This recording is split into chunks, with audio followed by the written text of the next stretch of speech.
Bonjour à tous. Le ministre de l'Éducation nationale, M. Blanquer, vient de communiquer les décisions concernant l'organisation de la fin de l'année scolaire et des examens, notamment du baccalauréat et du brevet. D'une manière générale, ce qu'il faut retenir, c'est que cette année scolaire va se terminer plus tard pour tout le monde, c'est-à-dire le 4 juillet. Nous aurons eu 2 trimestres complets, le premier et le deuxième. Pour le troisième trimestre, il sera composé de 2 périodes. La période de confinement que nous vivons actuellement et la période qui ira de la réouverture de nos établissements, en théorie le 4 mai, mais la date n'est pas encore certaine, jusqu'au 4 juillet. Ce troisième trimestre ne peut donc pas être considéré comme blanc. Sur la période de confinement, le travail scolaire continue différemment, à distance, avec les limites que nous savons. Il est demandé à tous les élèves de travailler les cours, de rendre les devoirs demandés, bref, de garder une bonne régularité dans le travail. Les évaluations faites sur cette période de confinement entreront bien entendu dans le bulletin du troisième trimestre, qui comprendra aussi les évaluations qui seront faites en mai et en juin, quand nous serons revenus en classe. Nos enseignants sont des professionnels. Ils savent reconnaître le travail fait personnellement par un élève, sa capacité de progresser, la cohérence entre ce qu'ils connaissent de leurs élèves et les travaux rendus. J'insiste sur le devoir d'honnêteté demandé à chaque élève, et qui est d'abord la capacité de se regarder en face. Que peut valoir un travail rendu que l'on n'a pas fait personnellement soi-même? Pas grand-chose pédagogiquement, et humainement, je vous laisse juger.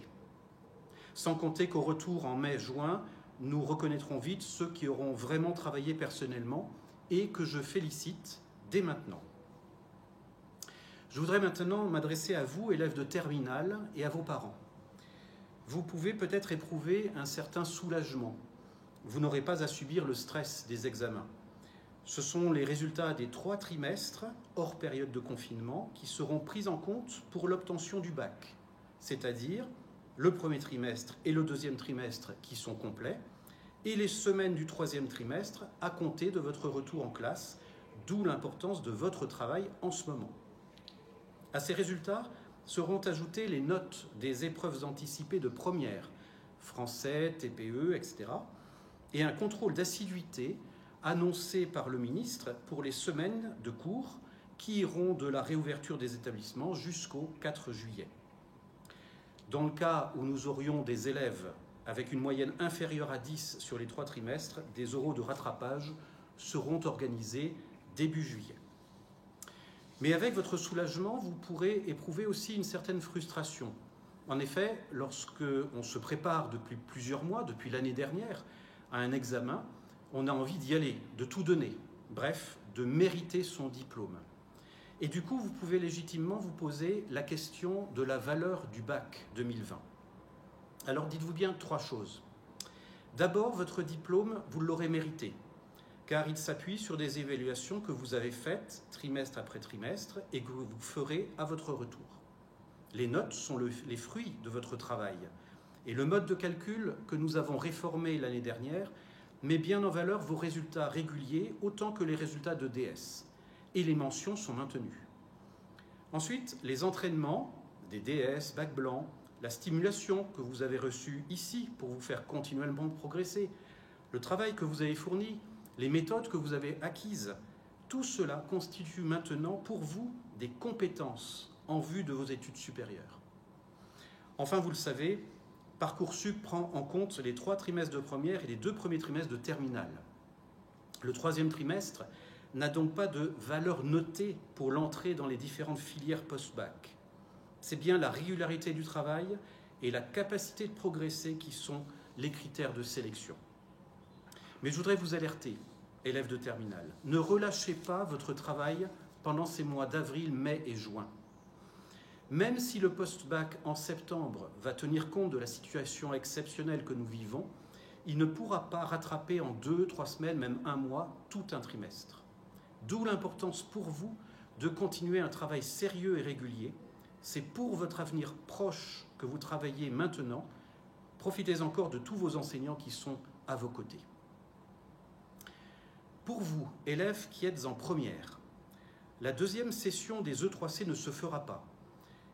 En histoire-géographie, en langue vivante, en maths pour les filières technologiques, le contrôle continu comptant pour le bac se basera sur les E3C que vous avez passés en janvier et sur les E3C que vous passerez en terminale.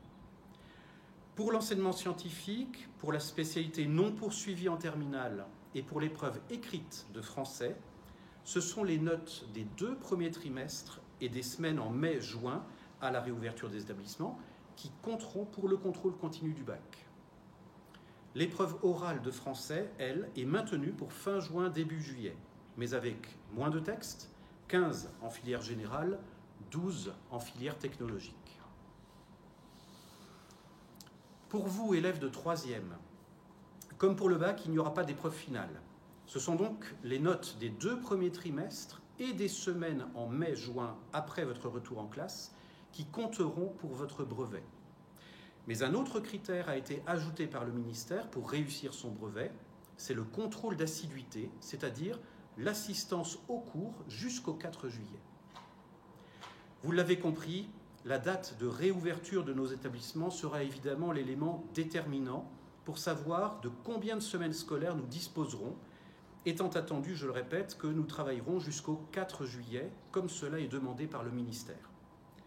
Nous mettrons également en place des offres de soutien, très certainement avant la rentrée du mois de septembre, pour tous les élèves qui en auront besoin. Cette situation vous oblige, chers élèves, à grandir en maturité.